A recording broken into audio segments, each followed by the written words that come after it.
Good morning. My name is George Schlacek, and this may or may not be another video, but it's definitely another day. The days and the videos may be blending into each other as I'm working on this 1989 Chevrolet C1500 pickup truck. Today, what's on the agenda is, when you look at this door, it is incomplete. It functions, but I'm propping the window up with a piece of 1x2. I have all the parts to put this back together, so that's what I'm going to do today as well. I'll show you the panels and, the other part with the crank and stuff. Yeah, I would just pressure wash this. There's still some residue on there. I should probably go over it with the rag. This all has to be lubricated. Yeah, it's a little bit stiff there. Once this dries off, I'll lubricate all these rollers. This one is looser. The inside panel is here. It probably also has some residue on due to the texture. Yeah, a lot of this isn't even dirt. It's corrosion, but it's a little dirtier than I like it. Why not use the screwdriver to put some grease in there? Shouldn't have to be too much. So I don't know the exact science of these rollers, but because they're supposed to roll inside the track, right? But if, well, they're plastic on the outside, I think a little bit of lubricant can't hurt. Thing is, they also rotate within their whatever pin they're sitting on. So yeah, I just wanted to go nice and easy. See, I already lubricated those with just some spray. And they got some grease on the outside as well. I'm just gonna put some. There's one in the back here too. That one is a little bit stiff. Gonna do the same thing. Okay, I feel like I lubricated everything. There's a spring there that'll make it easier for the window to go up. Makes sense. Okay, we're looking at the panel, and I just put it into position to have a look here. What needs to happen? See, these two rollers, one is here, the other one's there.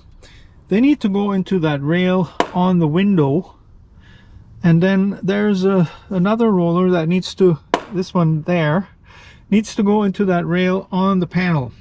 So in order to do that, I attached the crank here, and well, I'll just leave this hanging here like that, because what I'm going to tell you now is that I will not probably be able to show this on camera, because it's going to take both my hands and maybe a third hand, maybe my nose or whatever, to put this all back together into place.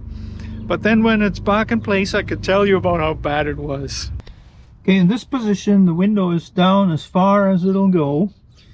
I'm gonna have to slide these two rollers in there while holding this window into the right position.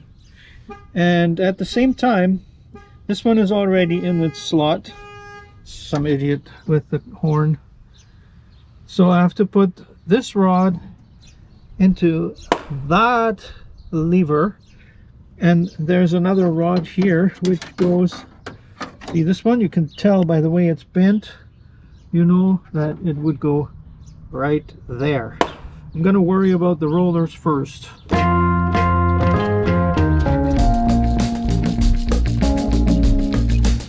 Maybe I have to try it the other way. Crank this up instead of down. Alright, quick interim progress report. It's this roller right there that doesn't want to go in, and now I could wiggle everything, and I think eventually I'll wiggle it in there too. This one, I don't know how I got it in from this side. Obviously I got it in the position where both these arms were as far apart as they could. Then I could get this one in, and now this one has to go in, but it's not in yet. So this part of the panel is in. Both rollers are in there. I'm still reluctant to move it with the crank, but I show you what the solution was. Plastic hammer. bang bang on the roller. It worked. Now I got to position these two rods so they'll work too.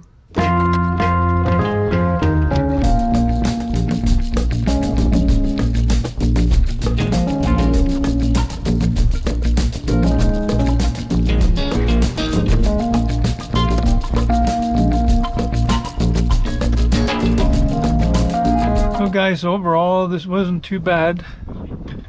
Let's see if the window works.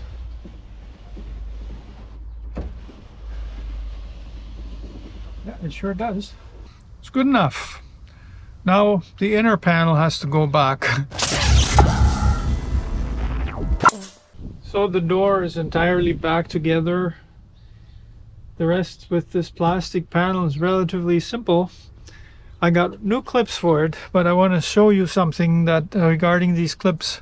See, the old ones, they're shaped like this.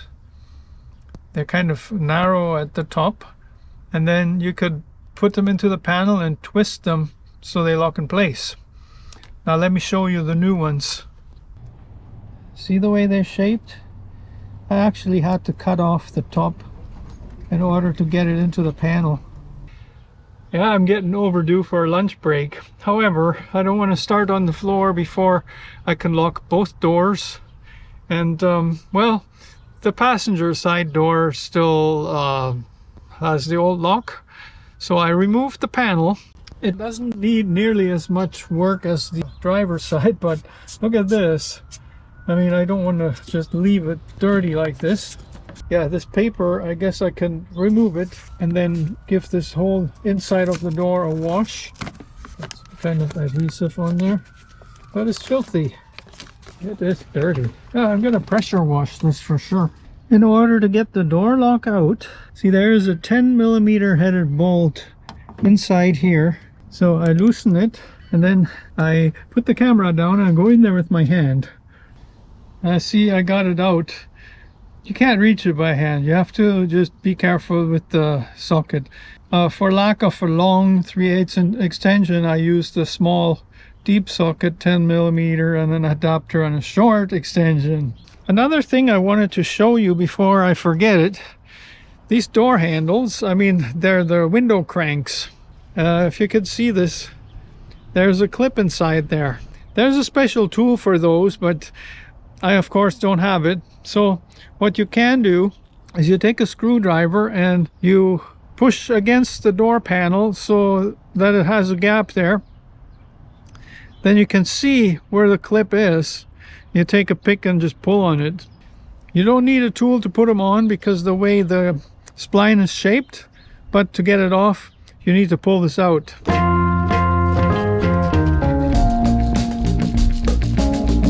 Next thing, I'm going to take my T20 socket and I'm going to take these bad boys out because I think that's going to give me enough play to pull the whole door handle out far enough so that I can get the lock out. See, it's just doesn't need too much more, just a tiny little bit. So the operation was successful. With a little bit of wiggling, I got it out this far, and now I can simply unhook this rod and get it out completely, because this one here, it just goes right down into, I don't know if you can see this, right down into the latch mechanism. Simple. So this is the door handle. I got it completely out of there. And then the lock, it's kind of, when you have an old dirty truck like this, it's going to be hard to take out. I'll show you what the problem is. I got the old lock here, and it actually fell apart as I was knocking it out.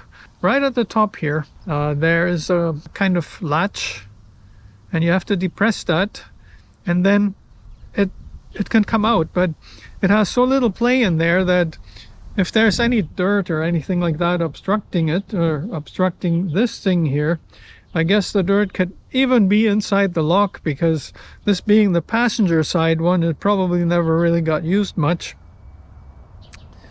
So now I could just put my new lock in there and put it all back together. Maybe I'll clean it up a little bit, but it's progressing. There's actually a piece of the lock that was still inside there, which is why I couldn't put this new lock in there right away. But now it should go in quite easily, like that. This is all there is to it. Yeah, these locks are a little bit of a pain in the butt if you know what I'm talking about. See, this isn't even centered, but it'll work. This plate can only go on one way, like this, and then it'll be secured with this clip. It'll snap right in there. Yeah, this inside there is not the cleanest, but what I'm gonna do is just gonna lubricate the hell out of it. Passenger side, probably, you know, the door handle gets used, yes, once in a while, but the door lock, not so much. Putting this door handle in with the lock and all the rods hooked up, it's a lot more wiggling than you might expect. I don't even want to pull it out anymore to show you, because it took me considerable time to get this in. The problem you run into is the track for the window when it rolls up and down. It's right in your way, so you have to kind of work your way around it until it pops in there. And it's good to have the key in the lock at the same time, so you can wiggle it, turn it, do whatever you have to do. Tighten this just by hand. Now here's another challenge. It's right inside there.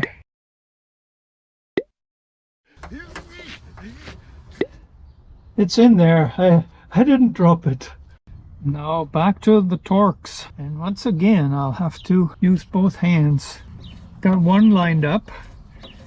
That makes the other ones probably pretty simple. Yeah, there you go. It's one thing to do this, and it's another to do this with the camera. Yeah, now I just, you know, I hand tighten them like this. And when they're all in there, I snug them up. And then the door should be fully functional and operational with the new key. So I was considering to use some of the old clips for the panel, but I found that the new ones are better, even though I thought they weren't the right thing. But I found a trick to put them in there. What I do, take the long nose pliers, bend them from both sides like this, see? Now I squeeze them together like that.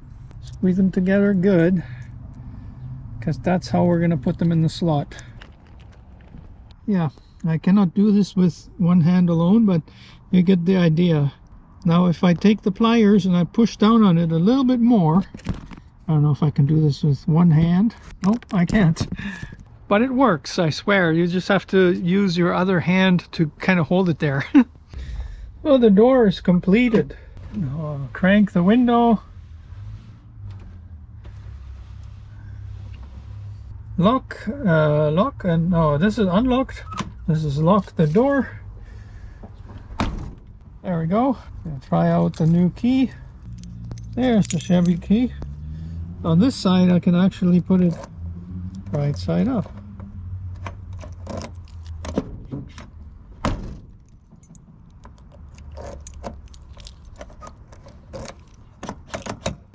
Well, this isn't exactly what I had in mind for today, but it's still good. So the floor is probably going to be another day, but for now I think I will call it quits. I hope you enjoyed this video, how to fix your doors, I guess. So if you did, give me a thumbs up, and please subscribe to my channel. It always helps a little bit. And if you want to go out of your way to support this channel, you know what to do. There's a super thanks down below, and I also have merch. There are these beautiful hoodies that have a Canadian Northern logo on them.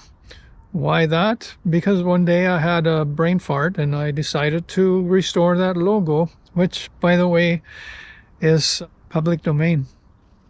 There you go.